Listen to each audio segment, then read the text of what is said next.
오늘 룻기 보실까요? 룻기 1장입니다. 룻기 1장이요.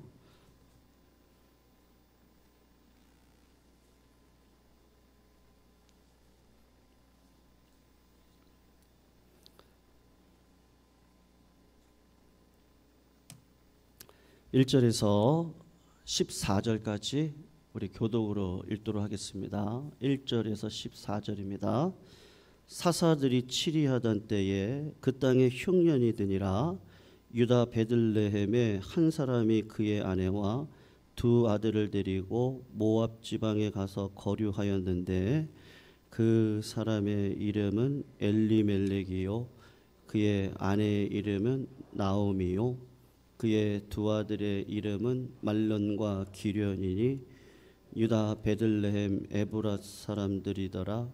그들이 모압 지방에 들어가서 거기 살더니 나오미의 남편 엘리멜렉이 죽고 나오미와 그의 두 아들이 남았으며 그들이 모압 여자 중에서 그들의 아내를 맞이하였는데 하나의 이름은 오르바요 하나의 이름은 루시더라.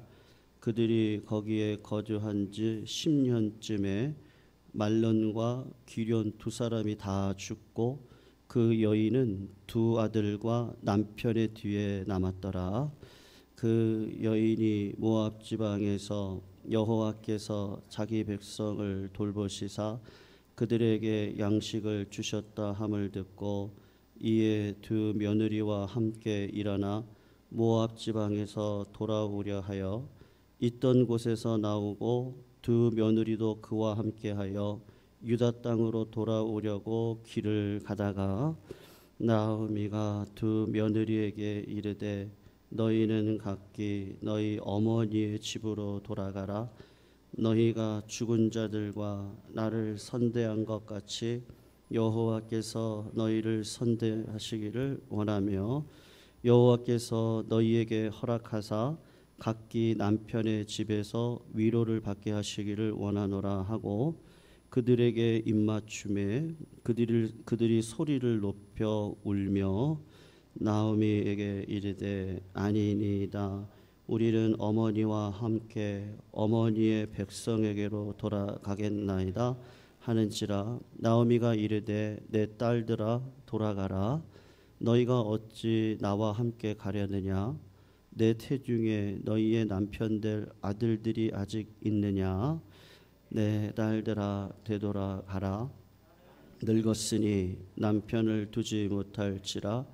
가령 내가 소망이 있다고 말한다든지 오늘 밤에 남편을 두어 아들들을 낳는다 하더라도 너희가 어찌 그들이 자라기를 기다리겠으며 어찌 남편 없이 지나겠다고 결심하겠느냐? 내 딸들아 그렇지 아니하니라. 여호와의 손이 나를 치셨으므로 나는 너희로 말미암아 더욱 마음이 아프도다 하매. 우리 같이 읽습니다. 그들이 소리를 높여 다시 울더니 오르바는 그의 시어머니에게 입맞추되 룻은 그를 붙쫓았더라. 아멘. 우리 성도님들 다 아실 텐데요. 최희준 씨의 하숙생이라는 노래 아세요? 어떻게 부르죠? 인생은 나그네길 어디서 왔다가 어디로 가는가. 한 청년의 꿈을 안고 고향길 떠나 서울에서 하숙생 생활하면서 그 하숙생을 비유해서 인생의 길이 어떤 길인지를 노래했던 참 아름다운 가락이 있는 세상의 노래라고 할 수가 있습니다. 복음의 성가 가운데서도 또 이런 노래가 있어요. 저 멀리 베는 나의 시온서 오 거룩한 것 어디죠? 아버지 집 내 사모하는 집에 가고자 한밤을 세웠네. 이렇게 이어지는 찬양입니다. 인생은 하숙생 길이고 나그네 길이라는 것이죠. 그러므로 인생엔 귀향이 있습니다. 고향 찾는 마음이 우리 성도님들의 마음 가운데 다 있단 말이죠. 그래서 사람들이 명절이 되면 어디를 찾아요? 고향을 찾습니다. 내 아버지, 내 어머니, 내 친지들이 있는 그곳을 찾아갑니다. 저도 우리 성도님들도 명절이 되면 고향을 찾아가시죠. 왜 고향을 찾아가세요? 내 아버지, 어머니가 묻혀 있는 곳이기 때문에 그 고향을 찾아가는 것이고 그것이 내 고향입니다. 요즘은 시골에 계신 어버이들이 서울에 사는 아들네 집으로 찾아오는 기성객들도 많습니다. 내 자식들이 있는 그곳이 내 마음의 고향입니다. 또 어떤 가족들은 함께 휴양지를 찾는 사람들도 있습니다. 이분들에게는 쉼과 안식이 그리웠기 때문에 그들 나름대로 고향길을 찾아가는 그 길입니다. 우리 모두는 하나님 아버지의 품을 떠나 객지에 사는 나그네 같고 청년인데 세상은 잘 알지 못하는 하숙생과 같은 삶을 살아가는 길입니다.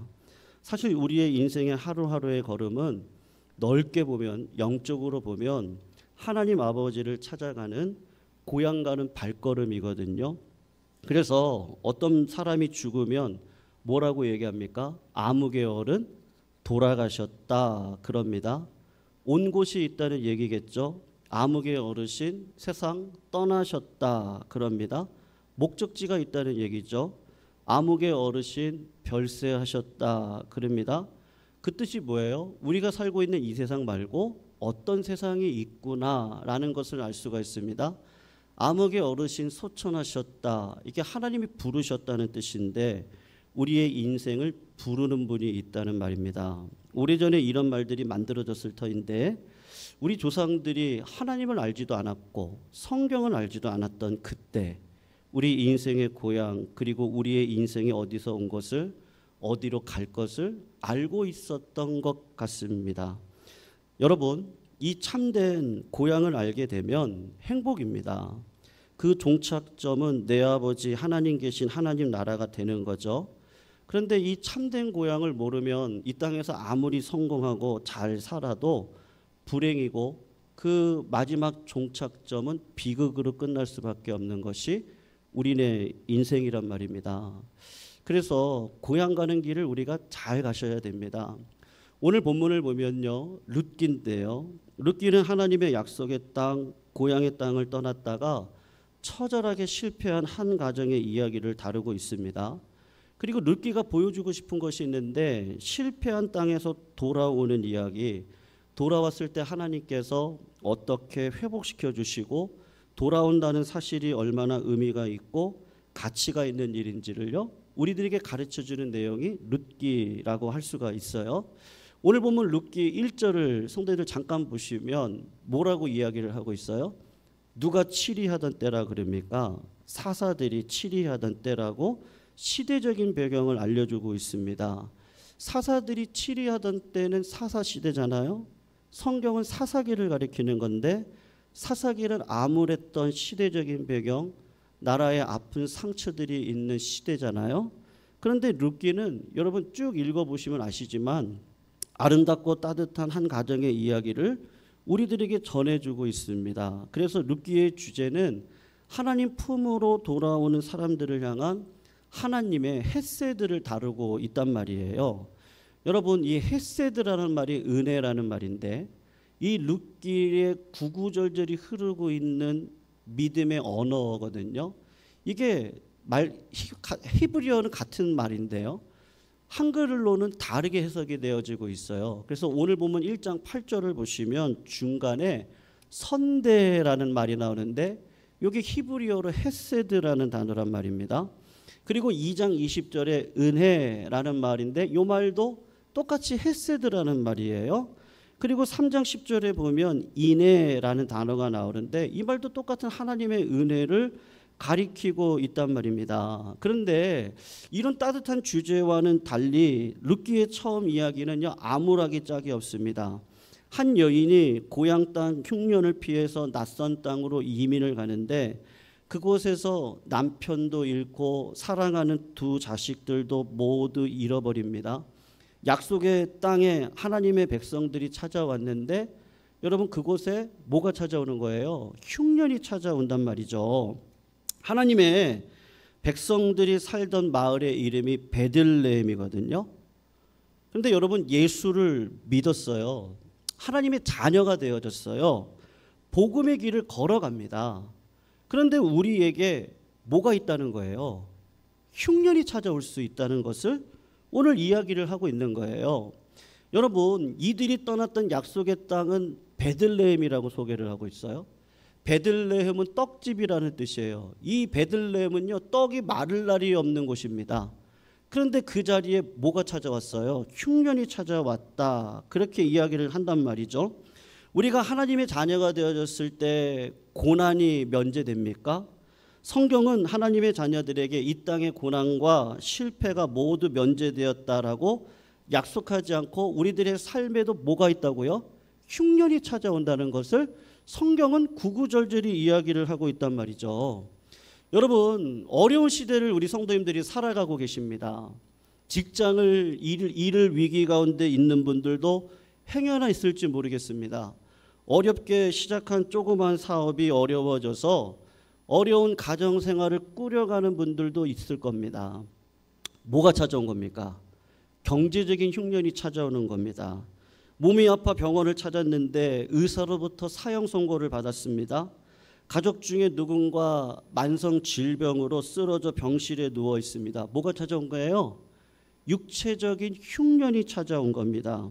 행복해야 될 가정에 웃음소리가 사라졌어요. 대화가 단절됐습니다.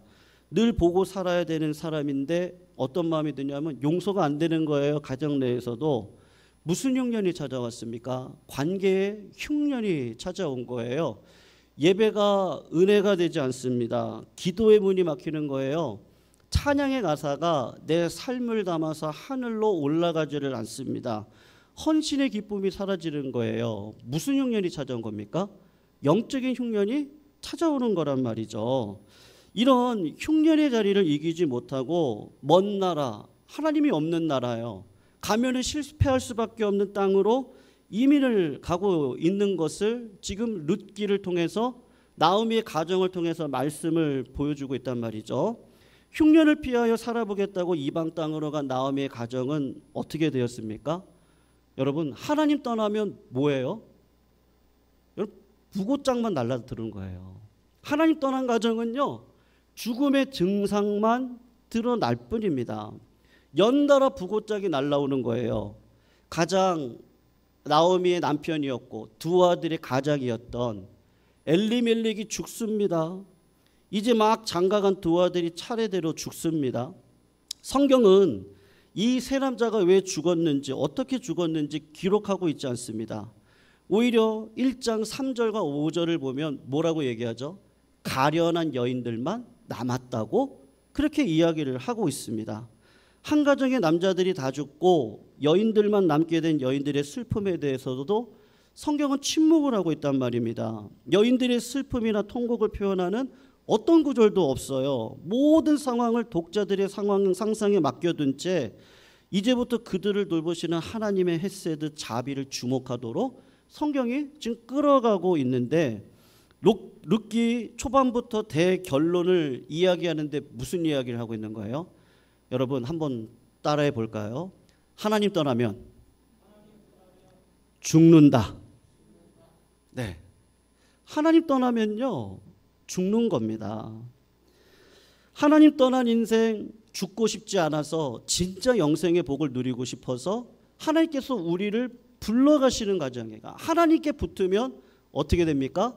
삽니다. 하나님 떠나면 죽는데 하나님 앞에 가면은 살아나는 게 우리네 인생이란 말이에요.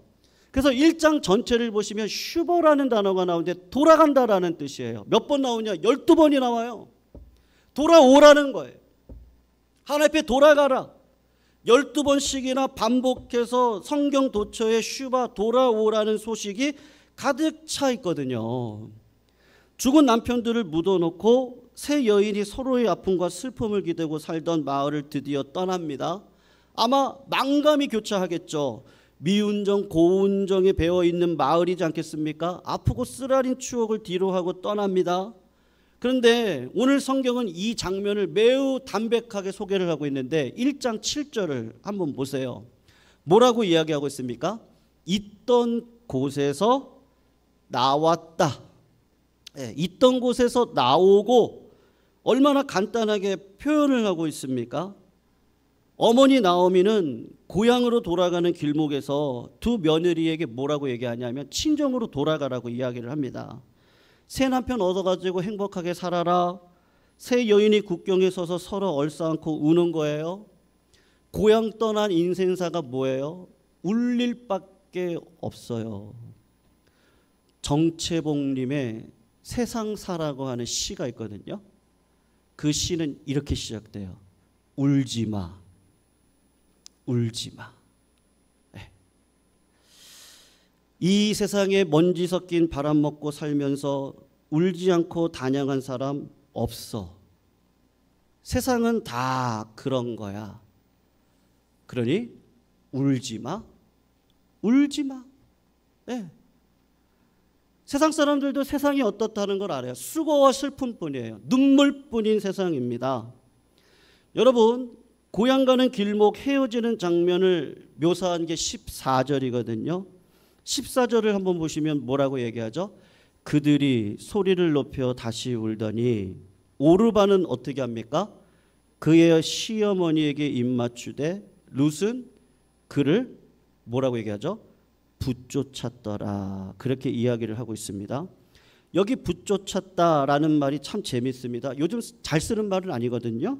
그러나 멋진 말입니다. 이게 찰싹 달라붙었다는 거예요.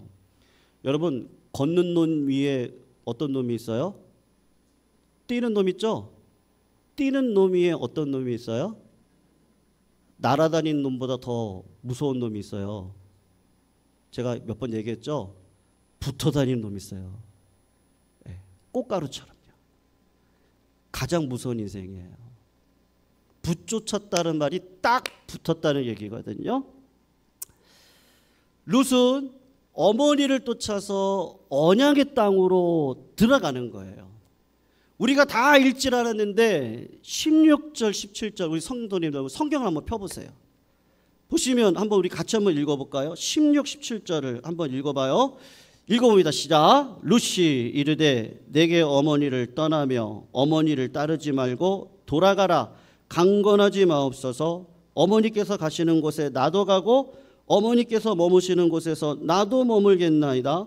어머니의 백성이 나의 백성이 되고 어머니의 하나님이 나의 하나님이 되시리니 어머니께서 죽으시는 곳에서 나도 죽어 거기 묻힐 것이라. 만일 내가 죽는 일 외에 어머니를 떠나면 여호와께서 내게 벌을 내리시고 더 내리시기를 원하나이다 하는지라. 지금 굉장히 위대한 믿음의 선포를 하면서요, 언약의 땅 고향으로 돌아가고 있는 룻의 결단을 보여주고 있는 겁니다. 우리말로 바꾸면 뭐겠어요? 여러분, 내 인생이 아무리 힘들어도 기쁨을 잃지 않겠습니다. 아멘.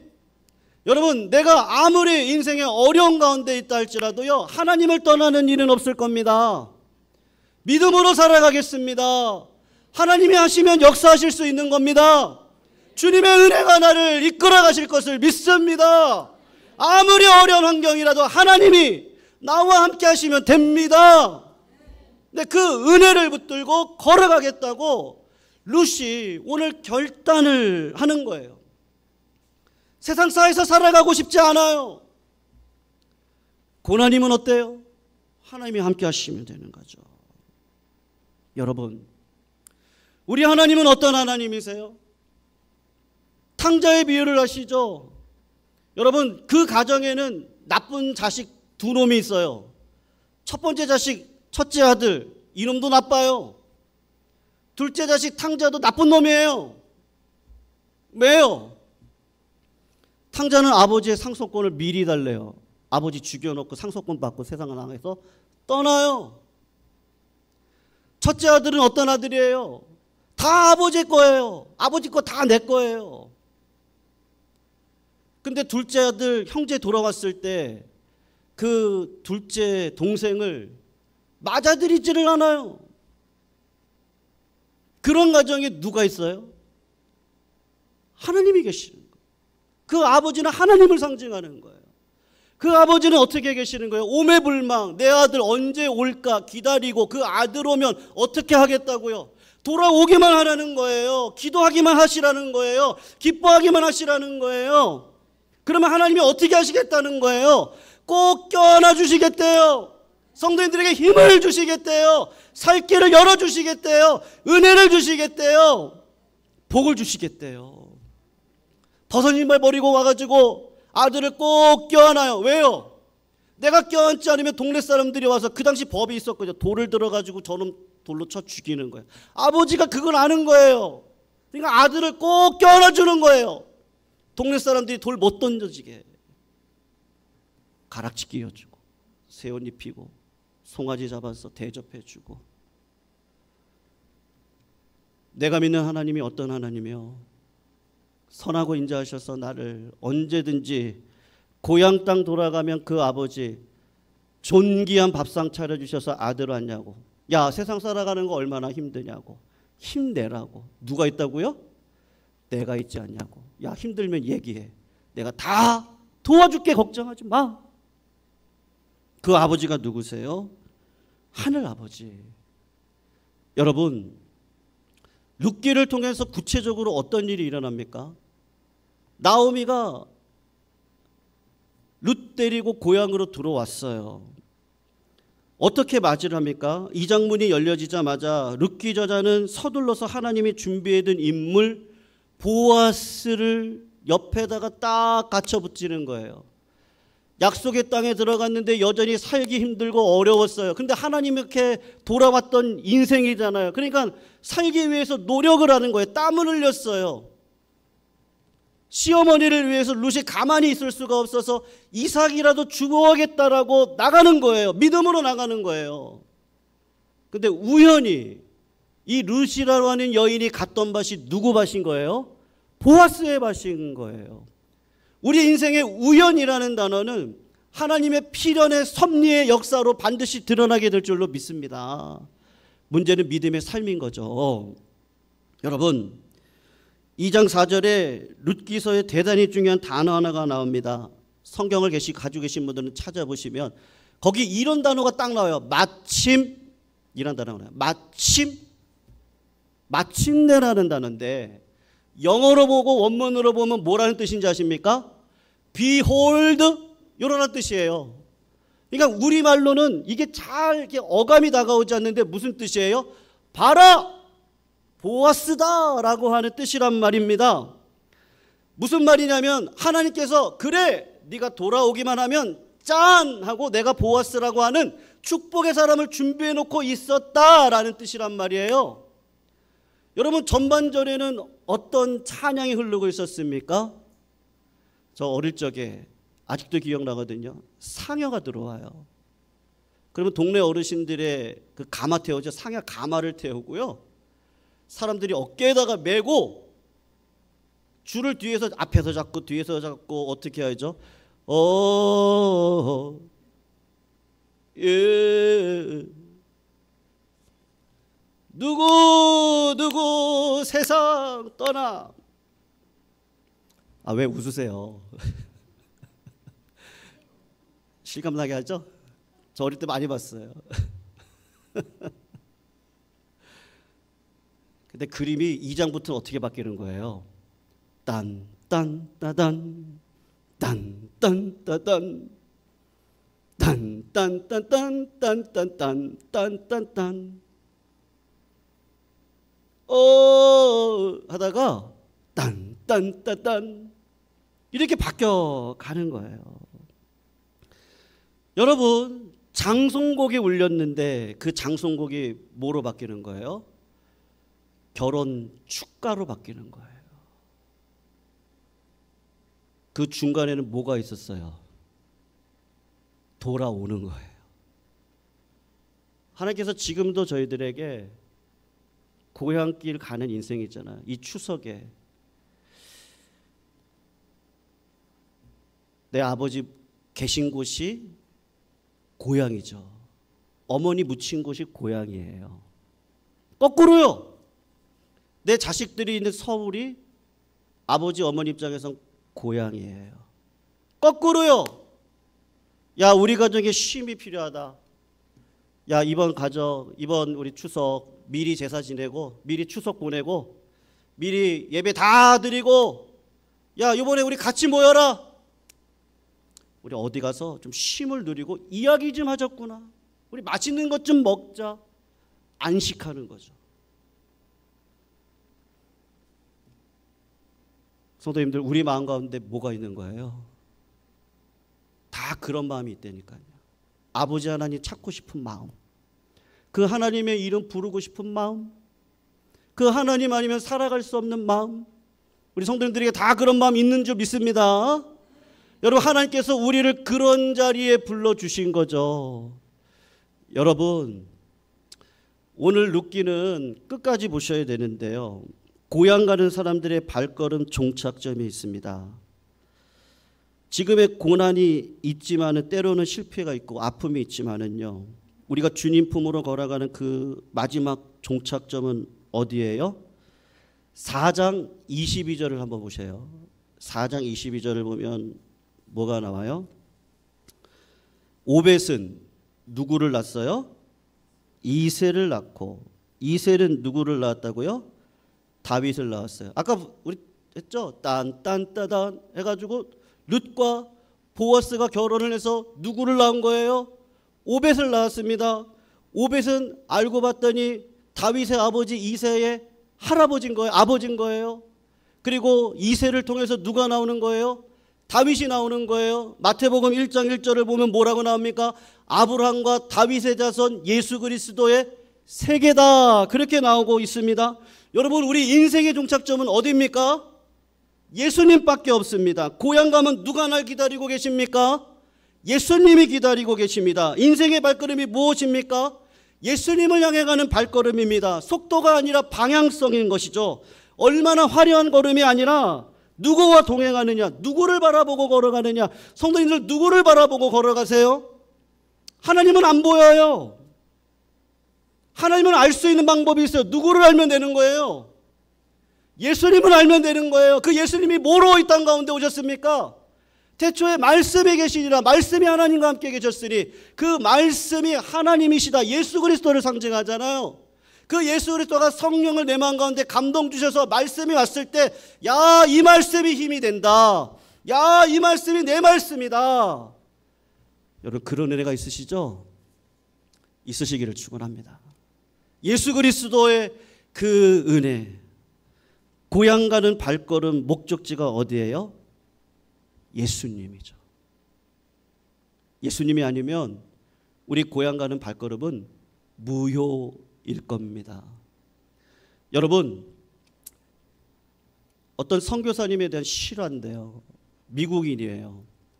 아프리카에 가서 선교를 했습니다. 갔는데 아들 둘을 잃었어요. 풍토병에 잃었어요. 아들들이 죽고 아내가 그 고통을 이기지 못해서 시름시름 앓다가 아내도 죽었습니다. 절망인 거예요. 그래서 배를 타고요, 아프리카에서 배를 타고 미국 뉴욕 공항으로 돌아오고 있었어요. 미국 뉴욕에 도착을 했습니다. 그랬더니 알고 봤더니 막 바깥에서 부두에서 막 군악대가 울리고 막 빵빠레가 막 울리는 거예요. 그래서 뭐지? 이렇게 봤더니 자기 나라 대통령이 아프리카에 가서 사냥하고요, 돌아오는 길에 백성들이 나와가지고 환대를 해주는 것을 이렇게 눈으로 본 거예요. 그거를 지그시 보다가 모든 순서가 다 끝나고 대통령 다 가시고 군악대 다 가고 아무도 없는 자리에서 부둣가에 딱 내렸는데 갑자기 마음 가운데 울컥한 마음이 오는 거예요. 그래서 울면서, 하나님, 내 자식 잃고 아내 잃고 내 패배자로 왔는데요, 나 하나 반겨주는 사람 없네요. 그때 하나님이요 마음으로 말씀을 이렇게 하셨어요. 사랑하는 아들아, 너는 아직 고향에 온 게 아니야. 네가 참 고향으로 돌아오는 날, 그날은 내가 저 군악대 봤지? 그것보다 훨씬 더 천군 천사를 불러다가 군악대 세울 거야. 너 들어올 때. 그리고 네 아내와 두 아들을 데리고 내가 너를 반겨줄 거야. 그게 마음으로 이렇게 확 온 거예요. 그래서 이 선교사님이요 바로 다시 아프리카로 떠났어요. 거기서 사역을 끝까지 감당하시고 그 자리에서 묻히셨어요. 그리고 이분은 어디 가셨겠어요? 진짜 고향, 내 천국, 하나님 아버지 가신 곳, 그곳에서 하나님이 두 팔 벌려 껴안아 주시지 않으셨겠어요? 성도님들, 오늘 제가 부르고 싶은 찬양이 있습니다. 존 더블스 피터슨이라는 분이 저 중학교 때 많이 불렀던 찬양인데요. 믿음의 길을 돌아서면서 인생이 끝날 즈음에 내 인생을 딱 뒤돌아봤더니 야, 이거 예수님이 나를 인도하셨구나. 성도님들, 우리가 고향 가는 거는 본능으로 가시죠? 네. 근데 영적인 본능이 뭐예요? 하나님의 본향을 가는 길로 나를 인도하시는 거를 이 깨달아지는 거예요. 여러분, 이거 이유가 없어요. 이유가 없어요. 고향 가는 내 인생길 누가 인도하십니까? 예수님 인도하십니다. 오늘 시간 같이 한번 찬양하셨으면 좋겠어요. 내 삶의 현실은 장송것과 같은 일들만 벌어지지만, 그러나 예수님 붙들면요 날마다 기뻐할 수 있고 기도할 수 있고 감사할 수 있는 줄로 믿습니다. 오늘도 추석 맞이해서 우리 이 찬양 같이 한번 부르실까요? 내 인생 여정 끝내어 강 건너 언덕 이를 때 내